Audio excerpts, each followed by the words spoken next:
चलो दोस्तों, मैं यहीं पे एंटर कर रहा हूँ। चलो, अपनी एंटायर क्वांटिटी पंच हो चुकी है। अब सबसे पहले तो मैं पोजीशंस चेक कर लेता हूँ। तो यहाँ पे मुझे पोजीशंस में अराउंड फ्लैट ही पोजीशन चल रही है। 131 के अराउंड मुझे एंटायर क्वांटिटी फिल मिली हुई है। ठीक है, 25,500 का पुट ऑप्शन है। सो डाउन डायरेक्शन के लिए यहाँ पे मैंने अप्रोच की हुई है। आप यहाँ पे देखेंगे अगर, तो ये जो है ओपनिंग रेंज टूटने से पहले एक अच्छा खासा सेल ऑफ आया, बड़ी कैंडल बनी, हल्का सा बेस बना, लेकिन फिर से एक बार यहाँ पे फ्रेश सेल ऑफ आया हुआ है। तो ये जो जोन है ना, ये पर्टिकुलर जोन रेजिस्टेंस का काम कर रहा है। उसके नीचे छोटे टाइम फ्रेम पे, यानी 1 मिनट के टाइम फ्रेम पे एक बेस बना हुआ है। अब बेस का निकलते ही मैंने यहाँ पे एंट्री पंच की हुई है। तो एट मोमेंट अगर हम देखेंगे ना, ये पर्टिकुलर जोन अगर निकल जाता है ना, तो थोड़ी तेजी आएगी। डे लो वाला जो जोन है, यही अपने लिए टारगेट का काम करेगा। एक इंटरिम जोन भी है जहां पे मैं ट्राई करूंगा कि कुछ पार्ट बुकिंग कर लो। ठीक है, तो जब भी आप मार्केट में काम करते हो ना, मार्केट में ना जोन्स प्लॉट किया करो based on support resistances, fresh accumulation distribution. मैं जनरली वो टीसीआई के इंस्टीट्यूशनल लेवल्स थ्रू देखता हूँ। अब देखो दोस्तों, ध्यान से समझना है, यहाँ पे 5 मिनट के टाइम फ्रेम पे छोटे छोटे डोजी बन रहे हैं। यानी मार्केट यहाँ पे स्पॉट पे एक अच्छा खासा कंसोलिडेशन दिखा रहा है। अब ना, बीइंग ऑब्जर्वर, आपको ये भी देखना है कि आप तो किस में काम कर रहे हो, आप कॉल में या पुट में काम कर रहे हो। वहां पे मार्केट किसको फेवर कर रहा है, तो यहाँ पे क्लियरली पुट को फेवर कर रहा है, क्योंकि पुट में देखो कैंडल बाय कैंडल मार्केट ऊपर जा रहा है, स्पॉट पे साइडवेज है, लेकिन वहां पे ऊपर जा रहा है। अगेन, मुझे क्या करना है, मुझे जैसे ये कंसोलिडेशन ब्रेक हो जाए, मुझे देखना है कि कौन सा वो पर्टिकुलर प्राइमरी टारगेट जोन आ सकता है जहां पे मैं पार्ट बुकिंग को एम कर सकता हूँ। अगेन मैं आपको बताता हूँ, आप 1 मिनट के टाइम फ्रेम पे काम करो, आप 5 मिनट के टाइम फ्रेम पे काम करो, आपको overall market structure through price action समझना है। और प्राइस एक्शन जोन पे करंट जोन में क्या फॉर्मेशन हो रहा है, एक प्रोबेबल डायरेक्शन क्या हो सकता है, और उसके थ्रू एक प्रोबेबल टारगेट क्या बन सकता है जहां पे मैं पार्ट बुकिंग कर सकता हूँ, ट्रेलिंग कर सकता हूँ, एग्रेसिवली बुकिंग कर सकता हूँ। ये सारी चीजें लाइव मार्केट में हमको समझनी होती है दोस्तों। और ड्यूरिंग लाइव मार्केट में इसीलिए मैं वेडनेसडे को ट्राई करता हूँ कि ट्रेडर्स को ये समझा पाओ कि मार्केट स्ट्रक्चर क्या बना हुआ है और उसके सामने किस तरीके से हम काम कर सकते हैं।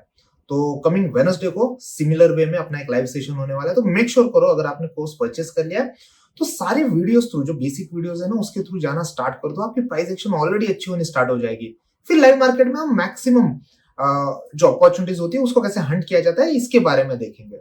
दोस्तों, यहाँ पे ना फाइनली एक कैंडल मेरे डायरेक्शन में जा रही है। अब देखते हैं टारगेट वाला जोन जो है, वहां तक जाते जाते अगर मुझे कुछ प्रॉफिट होता है तो यहाँ पे मैं कुछ प्रॉफिट बुक करने की कोशिश करूंगा। ठीक है, ऑलरेडी ना हमको ये भी समझना होता है कि अब जैसे एट मोमेंट ऑलमोस्ट 11:15 बज गए, यानी मिड डे के जोन में मैं आ गया। अगर मिड डे के जोन में मार्केट में कोई बढ़िया मूव आती है ना, I will consider my self lucky कि वो मूव में खा पा रहा हूँ। ठीक है, जनरली यही मूव सारे जो रहते हैं ना, ये अगर अर्ली मॉर्निंग 10 बजे से पहले आते हैं तो वहां पे काम करके एक अच्छी प्रोबेबिलिटी मिल जाती है कि आपको तेज मूव मिल सकती है।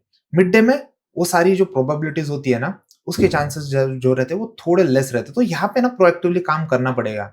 अगेन, मार्केट को हम किस फेजेस में देखते हैं, देखो मैं प्राइस एक्शन देखता हूँ, प्राइस एक्शन स्ट्रक्चर क्या बन रहा है, उसके सामने एक प्रोबेबल टारगेट क्या बन सकता है। अभी जैसे ये 50-60,000 के जोन में ही मार्केट है और मेरे ऑलमोस्ट फर्स्ट टारगेट को ये मीट करने आ गया, तो मैं यहाँ पे तो पहले बुकिंग के लिए रेडी रह लेता हूँ। और उसके सामने फिर आप कौन से टाइम जोन में काम कर रहे हो, क्या आप अर्ली मॉर्निंग काम कर रहे हो, आप मिड डे में काम कर रहे हो, ये सारी चीजें जो है ना, इसको भी आपको ध्यान से देखना पड़ेगा। ठीक है, सो ये मीट होने को तो है टारगेट को, एक बढ़िया कैंडल लग जाए बस।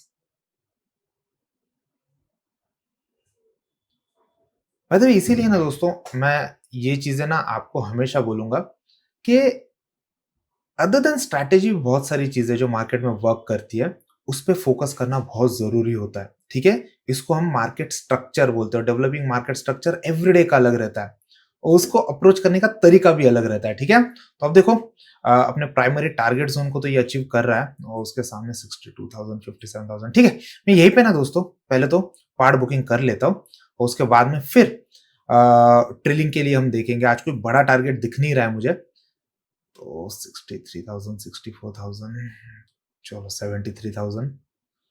ऑल राइट, सस्टेन हो नहीं पा रही है कैंडल वहीं पे। अभी तक अगर अच्छी मूव आनी होती ना, तो एक तेज मूव लग के एक बढ़िया गेन आ जाता और वही मोमेंटम में मैं फर्स्ट निकलने की कोशिश करता। एनीवेज, तो ठीक है, यहीं पे गाइज मैं प्राइमरी टारगेट बुक कर रहा हूँ।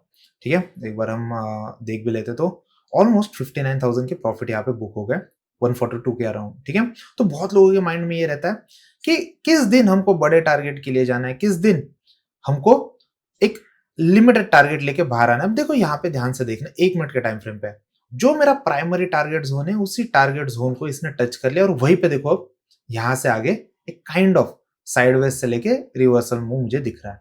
ठीक है, तो प्राइमरी टारगेट आपको कुछ ना कुछ गेन्स दे रहा है। अगर हम मार्केट में वो बुक नहीं करेंगे ना, दैट मीन्स कि हम बहुत बड़े होप में बैठे हुए हैं। स्पेशली बीइंग अ बायर यहाँ पे दिक्कत आ जाती है। आप ये भी देखो, जहां पे मैंने एंट्री ली थी ना, उसके बाद मार्केट फिर मेरे अगेंस्ट ज्यादा नहीं गया हुआ है। ठीक है, तो पहले तो मैं इसको पहले अब ट्रेलिंग एसएल भी लगा देता हूं। जो भी कैंडल बड़ी मूव करके आगे निकल जाती है उसी कैंडल का बेस हम यहाँ पे एसएल के लिए रख देंगे। तो ये जो बड़ी कैंडल आई हुई है ना, इसी बड़ी कैंडल के बेस के पास में मैं पहले तो एसएल को ट्रेल कर लेता हूँ। ठीक है, ये जो होती है ना गाइज, ये एक प्रोसेस का पार्ट है। टारगेट सेट करना, पार्ट बुकिंग करना, आप चाहे तो फुल बुकिंग कर सकते हो अगर आपके रिस्क रिवॉर्ड रेशियो अच्छा आ रहा है, कुछ स्कोप देना मार्केट में कि छोटे क्वांटिटी को भी आगे बढ़ना है। ये सारी चीजें जो होती है ना, आपको एज अ ट्रेडर डेवलप कर रही होती है। ठीक है, तो ये सारी चीजें आपके थॉट प्रोसेस में लाओ और उसके बाद में अगर आपको ये चीजें इफेक्टिव लगती है तो आपके एक्चुअल ट्रेडिंग में उतारो। मुझे लगता है ये सारी वीडियोस जो मैं बनाता हूं ना, इससे इस तरीके की थॉट प्रोसेस डेवलप करना आपको भी आपके एंड पे समझ में आ रहा होगा। और दोस्तों, जब बची हुई क्वांटिटी को ट्रेल करने की बात आती है ना, यहाँ पे भी छोटे टाइम फ्रेम पे शिफ्ट होके फिर वहां पे हम मार्केट को ना कहाँ पे वहां पे कंसोलिडेशन हो रहा है, कहाँ पे ब्रेकआउट ब्रेकडाउन आ रहे हैं और कोई की कैंडल मिल जाती है ना, उसके सामने फिर हम एक्टिवली ट्रेलिंग का मौका देख सकते हैं। अब देखो, जो कैंडल मार्केट में उसी जोन को अप्रोच हो रही है, बार बार एक ही सपोर्ट जोन के पास जा रही है और वहां से रिट्रेस हो रही है, मैं चाहूंगा कि कुछ कंफर्मेशन मिले ताकि फिर हम थोड़ा ट्रेल भी कर पाए।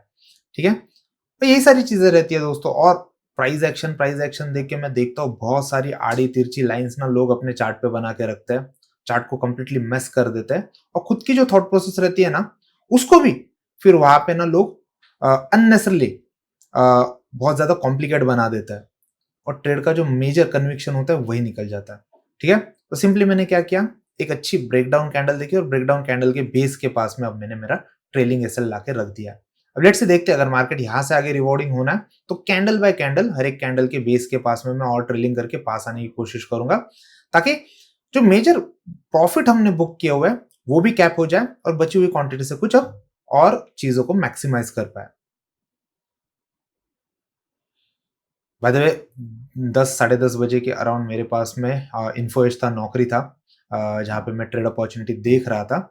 बट ओवरऑल आज मार्केट काफी कंसोलिडेशन फेज में ही चल रहा है। चलो, अपना यहाँ पे ट्रेलिंग एसएल भी लग गया है, तो 61,000 के डिसेंट प्रॉफिट हमको हुआ है। ये रहे अपने ऑर्डर्स। तो मैं आपको ना एक बार लॉजिक्स भी समझा देता हूँ कि क्या चीजें मैं यहाँ पे देख रहा था जब मैं पुट साइड में ट्रेड कर रहा था। हालांकि मेरे की इंस्टीट्यूशनल जोन के एरिया के अंदर ही प्राइस घूम रही है, तो ऐसे में क्या चीजें देखता हूँ, कहाँ पे कंसोलिडेशन देखता हूँ, कहाँ पे टॉप पे रिजेक्शन देखता हूँ। और ये रिजेक्शन जो आते हैं बेसिकली जो सेलिंग जोन्स होते हैं ना, ये सेलिंग जोन के सामने इस पर्टिकुलर हायर लेवल के पास में कौन वो पर्टिकुलर ट्रेडर एक्टिव रहते हैं जो सेलिंग करते हैं, उसके सामने कैसे काम करना है, ये सारी चीजें जो है ना मैं आपको थ्रू लॉजिक सब अच्छे से समझा देता हूँ। अब दोस्तों, यहाँ पे ना मैं एफएनओ सेगमेंट में हूँ। ठीक है, ये ट्रेडस्टॉर्म का डैशबोर्ड है बाय द वे। और आप देखो मार्केट आज बहुत चॉपी है और यहाँ पे मुझे ना इस पर्टिकुलर जोन, अब ध्यान से देखना, मेरे पास में नौकरी है। यहाँ पे मुझे स्ट्रक्चर क्या दिख रहा है, short term long term bearish है, मोमेंटम बियरिश है, फॉलिंग स्ट्रक्चर, लेकिन ट्रेंड इसका बहुत स्ट्रांग है। अब यहाँ पे जब मैं चार्ट पे आ रहा हूँ तो यहाँ पे कुछ चीजें मुझे ऑब्जर्व करनी पड़ेगी, कहाँ पे जाके मेरे लिए एक अच्छा खासा ब्रेक डाउन आ रहा है। स्टॉक तो मुझे ट्रेड स्टॉर्म ने इजीली पिक करके दे दिया कि सबसे हाईएस्ट एक्टिविटी कहाँ पे हो रही है, ये मुझे समझ में आ गई। ठीक है, अब जिस जोन में मुझे स्टॉक मिला ना, एक ब्रेक डाउन कैंडल है, जनरली मैं वेट करता हूँ कि मार्केट में एक बड़ी ब्रेकडाउन कैंडल आ जाए तो कुछ पुल बैक आए ताकि मैं काम कर सकूं। अब यहाँ पे जो फॉलोअप कैंडल आई ना, तो फॉलोअप कैंडल में आप देखो बहुत तेज मुंह लगी है। ठीक है, इतनी बड़ी मुंह लग रही थी। अब ऐसे में जब मैं ट्रेड अपॉर्चुनिटी देख रहा था ना, वहां पे मैंने आज देखा कि ये क्वार्टरली सेटलमेंट हो रहा है, तो यहाँ पे ट्रेड करने से पहले ही एक अच्छा खासा मूव हो गया। तो फंड ट्रांसफर करने रह गए थे, but that's perfectly fine. Logic के हिसाब से एक अच्छा स्टॉक मिला था मुझे, स्टॉक ने बढ़िया काम किया। बट अगेन, जहां पे काम हुआ है, जहां पे अच्छे प्रॉफिट आए हुए, वो भी थ्रू एक क्लियर प्रोसेस आए हुए, और वहां पे काम करने के पीछे क्या लॉजिक था तो आप अच्छे से समझ लो। यानी बेसिकली निफ्टी में जो मैंने काम किया हुआ है ना, निफ्टी में क्या चीजें मैं देख रहा था, इसको आप अच्छे से समझ लो। सबसे पहले आज देखो बहुत चौपी सेशन है, लेकिन रेंज बहुत टाइट है। तो यहाँ पे पहला जो ओपनिंग रेंज बनाना ये टूटने के साइड, जहां पे आपको लगता है ना कि ओपनिंग रेंज टूटने वाली है, वहां पे आप देखो जहां वो टूट रही थी वहां पे डोजी कैंडल बना, अनसर्टेनिटी वाला कैंडल बना, तेज मार्केट फिर से अंदर आया और नीचे की तरफ अब डाउन मूव करके बड़ी कैंडल बना के रुक गया। अब देखो जब बड़ी कैंडल बनी है ना, उससे पहले पहले यहाँ पे क्या स्ट्रक्चर और क्या चीजें मुझे दिख रही है। सबसे पहले टीसीआई के इंस्टीट्यूशनल लेवल लगा के मैं आपको बताता हूँ कि यहाँ पे हायर टाइम फ्रेम पे आप अगर देखोगे तो बायर और सेलर के एरियाज काफी दूर है, यानी बेसिकली जहां पे बड़ा इंटरेक्शन होना, इवन जहां मार्केट स्टार्ट भी नहीं हुआ था वहां पे भी अगर हम देखें तो बायर और सेलर के एरिया काफी दूर है। तो यहाँ पे अगर आज मुझे काम करना है ना, तो मुझे अंदर अंदर कोई और अच्छे लेवल्स मिलते हैं क्या, ये देखना है। ठीक है, जो प्राइस एक्शन बेस मैंने आपको रिवर्सल दिखाया ना, उसके बाद में देखो मार्केट लोअर लो लगा रहा था, तो यहाँ पे टीसीआई के इंस्टीट्यूशनल लेवल मुझे स्मॉलर टाइम फ्रेम जैसे 1 मिनट के टाइम फ्रेम पे कुछ लेवल्स दे रहा है। एक down move, further down move और पीछे के सारे अपस्विंग जो है ये टूट गए। यानी बेसिकली मुझे पता चल रहा है कि इंट्राडे में आज कहाँ पे एक्टिव सेलर्स है। जनरली मैं जो होता हूँ, जो एनालिसिस का टाइम फ्रेम रहता है, 5 मिनट का टाइम फ्रेम रहता है, वो प्रीवियस डे के सेशन पे देखता हूँ, लेकिन आज कोई रेफरेंस लेवल्स नहीं था, तो मैं देखो उस लेवल पे देख रहा हूँ जहाँ पे आज इंट्राडे में कोई एक्टिविटी करे। अब ध्यान से, बहुत लोग मुझे पूछते हैं कि फॉल्स ब्रेकआउट देखने के तरीके क्या होते हैं। आप कभी भी देखा करो, एक अच्छी खासी अपमूव आई, उसके बाद में कंसोलिडेशन बना और अच्छा खासा यहाँ पे ब्रेकआउट हो रहा है। अब ध्यान से देखना, उसके बाद में फिर एक अच्छा खासा डाउन मूव लगा है जहां पे मैं इंटरेस्टेड था। अब इससे पहले डाउन मूव लग रहा था ना, इससे पहले भी एक अपसाइड में अप्रोच तो हुई थी, कोई फॉलोअप आया क्या? आप फॉलोअप मूव में जाओगे ना तो आप अच्छे खासे फॉल्स ब्रेकआउट से बच सकते हो। ठीक है, तो मेरा 1121 के अराउंड एंट्री जहां हुआ, वहां पे मुझे क्लियरली पता चल गया था कि बुल्स को मार्केट ने रिजेक्ट कर दिया और छोटे छोटे कंसोलिडेशन बन रहे। अब इस कंसोलिडेशन में काम करें तो एक अच्छा खासा रिस्क रिवॉर्ड रेशियो मिलना पॉसिबल हो जाता है। तो इसी पर्टिकुलर जोन पे मैंने काम किया था। अपना सेलर का जोन मेरे लिए एज अ रिस्क या फिर मैं बोलूंगा स्टॉप लॉस की तरह मेरे लिए था। उसके बाद मार्केट थोड़ा साइडवेज हो गया और फाइनली अपने डायरेक्शन में जाना स्टार्ट कर दिया। अब इस पर्टिकुलर जोन पे मुझे ये देखना होता है कि मार्केट साइडवेज हो गया, वहां पे आईवी ड्रॉप हो रहे हैं क्या? तो यहाँ पे आईवी ड्रॉप नहीं हो रहे थे। रादर देन दैट, जब मार्केट डाउन साइड लेकिन बहुत कंसोलिडेशन में चला था ना, पुट के ऑप्शन बढ़ रहे थे, तो ये मेरे लिए एक अच्छी चीज थी, इसलिए मैं उस पर्टिकुलर ट्रेड में बना रहा। और उसके बाद में फाइनली जब मार्केट मेरे डायरेक्शन में मूव करना स्टार्ट कर गया, वहां पे कुछ प्रॉफिट लेके मैं बाहर आ गया। आप देखो बॉटम में जहां पे एक अच्छा खासा बाइंग का जोन बना हुआ है ना, इसको हम टारगेट कर सकते हैं। तो बहुत क्लियर थॉट प्रोसेस के साथ में इस पर्टिकुलर ट्रेड में मैं आया, रिस्क को समझ लिया, फॉल्स ब्रेकआउट के सिनारियोस को समझ लिया, अर्लियर मार्केट के डेवलपमेंट को देख के फिर वहां पे ट्रेड पंच किया था। तो दोस्तों ये सारी चीजें जो होती है ना, ये बहुत इंपॉर्टेंट होती है। और आज देखो मार्केट अभी भी बहुत टाइट कंसोलिडेशन में, और यहाँ पे कहीं पे भी एक स्ट्रॉन्ग ब्रेकआउट आज मार्केट ने दिया नहीं है। ठीक है, सो एनीवेज आज स्टॉक के फ्रंट पे तो कोई काम हुआ नहीं, लेकिन स्टॉक बहुत बढ़िया मिलते हैं हमको इवन इन कंसोलिडेशन मार्केट। ये हमने देखा थ्रू ट्रेडस्टॉर्म कैसे पॉसिबल होता है। एक बार मैं इसको आपको वेरीफाई पे करवा के दिखाता हूँ। एंड अगेन आप एक्टिव ट्रेडर हो तो मैं चाहता हूँ ट्रेडस्टॉर्म जैसा फ्री डैशबोर्ड, फ्री टूल आप सबके पास में होना चाहिए। तो इसका मैक्सिमम एडवांटेज लो। नीचे मैं व्हाट्सअप नंबर दे रहा हूँ, टीम को सिंपली हाई करो, टीम आपको गाइड कर देगी किस तरीके से आप इसका एक्सेस ले सकते हो।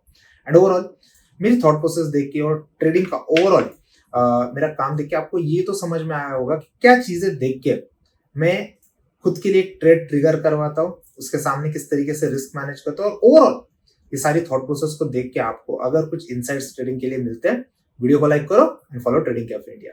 Thank you.